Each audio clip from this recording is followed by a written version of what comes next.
오늘 우리에게 주시는 하나님의 말씀은 고린도후서 3장 12절부터 18절까지의 말씀입니다.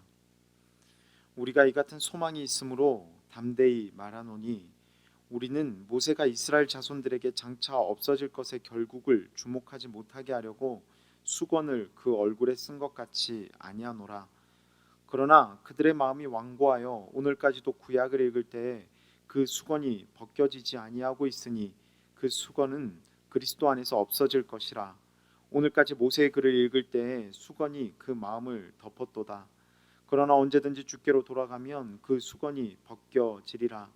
주는 영이시니 주의 영이 계신 곳에는 자유가 있느니라. 우리가 다 수건을 벗은 얼굴로 거울을 보는 것 같이 주의 영광을 보매 그와 같은 형상으로 변화하여 영광에서 영광에 이르니 곧 주의 영으로 말미암음이니라. 아멘. 더 가치 있는 것을 두고 제한적 가치를 지닌 것을 고수하는 것, 그것만을 주장하고 그것만을 강요하는 것은 어리석은 일입니다. 일례로 만약 밝은 빛을 원하면서 LED 전구가 있고 그것을 사용할 수 있는 상황과 환경임에도 불구하고 백열전등만을 계속해서 고수하고 강요하는 것, 그것은 정말 비효율적이고 여러모로 손해를 볼 수 있는 행동이며 어리석은 행동이 아닐 수 없습니다.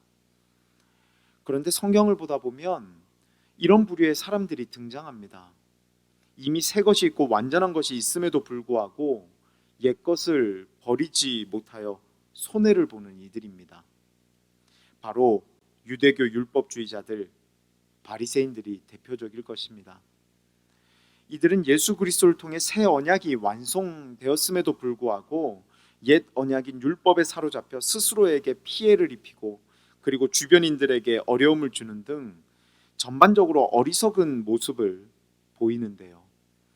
오늘 본문에서도 사도 바울은 고린도후서 편지를 통해 바울의 사도권을 의심하고 옛 언약에 사로잡힌 채 교회를 어지럽히는 이들과 고린도 교회를 향해 편지를 올바른 것을 알려주기 위한 내용으로 담고 있습니다. 아울러 편지의 내용으로 바울 자신뿐만 아니라 고린도 교회를 바로 세우고자 하고 있습니다. 사도 바울은 편지를 통해 이를 설명하기 위해 흥미로운 이야기를 합니다. 그것은 바로 모세의 수건에 대한 이야기입니다. 사도 바울은 모세가 시내산에서 내려온 이후 얼굴을 수건으로 가렸던 이유가 이스라엘 자손들에게 장차 없어질 것의 결국을 주목하지 못하게 하려는 것이라고 설명합니다. 이는 이스라엘 백성이 율법에 제한된 영광이 점차 사라지는 것을 보고 옛 언약의 일시적 성격을 알아채지 못하게 하기 위한 행동이었다라는 것입니다. 이는 사도 바울이 율법과 옛 언약을 모세의 얼굴의 광채에 비유한 것으로서 곧 효력을 상실하게 될 것의 무의미함을 설명하는 것입니다. 성도님들과 본문 가운데 16절과 17절을 한 번 더 보길 원합니다. 16절과 17절입니다. 그러나 언제든지 주께로 돌아가면 그 수건이 벗겨지리라. 주는 영이시니 주의 영이 계신 곳에는 자유가 있느니라. 사도 바울은 모세의 사라질 영광을 보지 못하도록 가렸던 이 수건이 복음의 영광을 보지 못하도록 만드는 수건이 되었음을 한탄합니다. 그리고 예수 그리스도를 온전히 바라보지 못하는 유대인들과 특정 계층의 사람들, 그리고 그런 사람들에게 미혹되어 복음의 도구인 바울 자신을 의심하는 고린도 교회 성도들에게 답답함을 느끼고 있는데요. 이에 바울은 수건을 벗어던지고 온전한 복음의 영광을 누릴 수 있는 방법, 자유함을 누릴 수 있는 방법, 그것을 분명하게 소개합니다. 바로 주께로 돌아가는 것, 예수 그리스도를 인정하는 것, 믿는 것, 그것이 바로 유일한 방법임을 소개하는 것입니다. 요한복음 8장 32절에 보면 너희는 진리를 알게 될 것이며 진리가 너희를 자유롭게 할 것이다 라고 말씀합니다. 우리는 율법의 기준에 의해 죄인으로서 율법의 저주 아래 있었지만 이제는 예수님 안에서 자유인이 되었습니다. 왜냐하면 예수님께서 십자가에서 율법의 저주를 담당하셨고 율법을 다 순종하셨으며 우리가 그분을 믿음으로 그 은혜가 모두 우리의 것이 되었기 때문입니다. 이전처럼 하지 않아도 됩니다. 이전처럼 얽매이지 않아도 됩니다. 그렇다면 그것에 감사와 감격을 누리고 표현만 하면 되는 것입니다. 그런데 그렇게 하지 않아도 됨에도 불구하고 이전을 고수하는 것, 그것은 전통을 유지하는 것도 아니며 하나님이 기뻐하시는 모습도 아닙니다. 오히려 자신들의 관념을 관철시키고자 하는 무의미한 노력이며 멍청한 모습일 뿐입니다. 그런데 사랑하는 성도 여러분, 저와 여러분 가운데 이런 모습은 있지 않습니까? 이런 모습이 우리들 안에도 있지는 않은지 점검해보고 돌아볼 필요가 있습니다. 율법적 신앙에 사로잡혀 있지는 않은지 점검해 보아야 합니다. 고진아 시인의 천국에는 아라비아 숫자가 없다라는 시가 있습니다. 제목이 많은 것을 생각하게 합니다.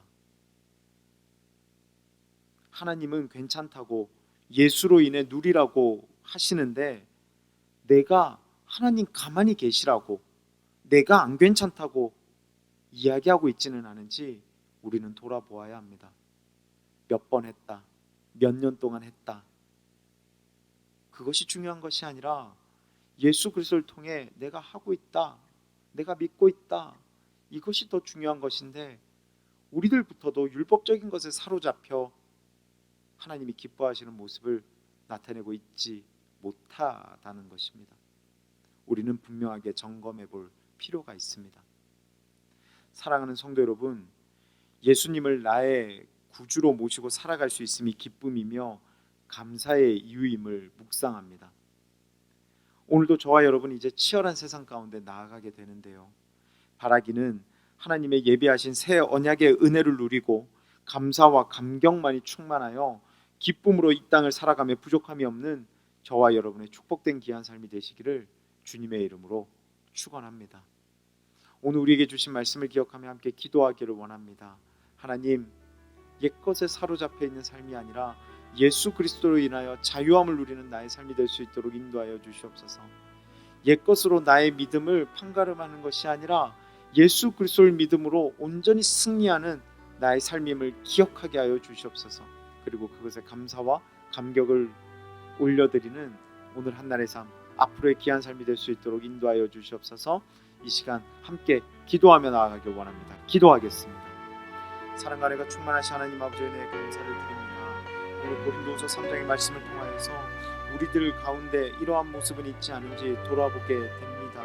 수건에 덮여져 있는 그것으로 만족하고 있는 나의 삶은 아닙니까?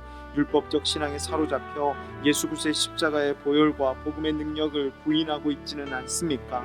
하나님 용서하여 주시고 예수로 인해 만족하며 예수로 인해 모든 것을 이길 수 있음을 기억하는 우리 모두의 삶이 될 수 있도록 주님 축복하여 주시옵소서. 혼탁하고 어려운 세상에서의 삶 가운데 하나님 놀라운 은혜로 허락하여 주신 예수 그리스도의 은혜가 날마다 고백되게 하시고 그것을 인하여 승리하고 감사와 찬미를 올려드리기에 부족함이 없는 축복된 우리 모두의 삶, 오늘 한날의 귀한 삶이 될 수 있도록 주님 이끄시고 인도하여 주시옵소서. 이제는 우리 주 예수 그리스도의 은혜와 하나님 아버지의 극진하신 사랑하심과 성령님의 감화, 감동, 내주, 교통하심이 예수 그리스도 그 한 분으로 인하여 그리고 십자가의 은혜로 인하여 승리하기를 기대하고 확신하고 믿음으로 세상을 향해 발걸음을 옮기며 나아가는 우리 사랑하는 성도님들의 머리 위에와 이들의 사업과 가정과 건강과 꿈과 비전과 그 모든 것들 위에 이제로부터 영원토록 함께 하시기를 간절히 축원하옵나이다. 아멘.